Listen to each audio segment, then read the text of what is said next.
I think video games, for me and probably a lot of people in my generation, it sort of defines who we are. Well, let's talk about video games, shall we? Video games? What are video games? Never heard of them. For most people, they're their lives. Yeah, well, it's consumed my life. That's for sure. Not a doubt. Well, video games immediately trigger a lot of nostalgia for childhood. Nostalgia in physical form for me. I can't think of anything better to do with my time than to reminisce playing a Metroid game or playing Atari. Let's travel into the past. You just see the box cover and then turn it around. You see the gameplay and you're like, oh, this looks awesome. I mean, it's gone for good. Follow us into the obscure world of the video game collector. It's really like some kind of it's like a retro archaeological find. It's a discovery.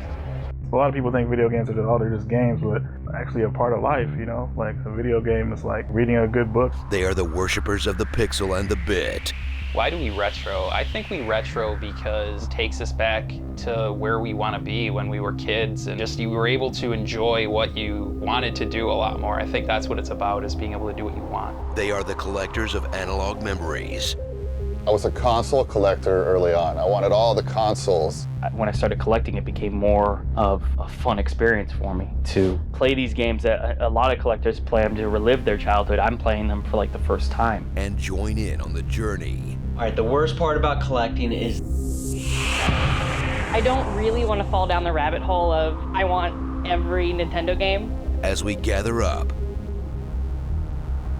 the bits of yesterday.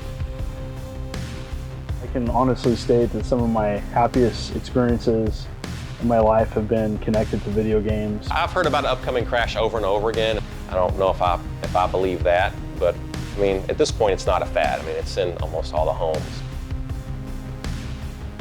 Tony, what's your mother going to think of you spending all this money on these games? People want nostalgia. They want their memories. They want to hold on to it. That's why people, I think, hold on to their games, is because they're holding on to their memories. That's what I do. God, is this guy nuts? Like, who the hell collects all this stuff? If I wasn't collecting, I would probably, that's a tough one, because I would be collecting something. If I wasn't collecting, I'd probably be able to have a lot more fun in my life. Not have to worry about acquiring old relics of a physical media that's dead.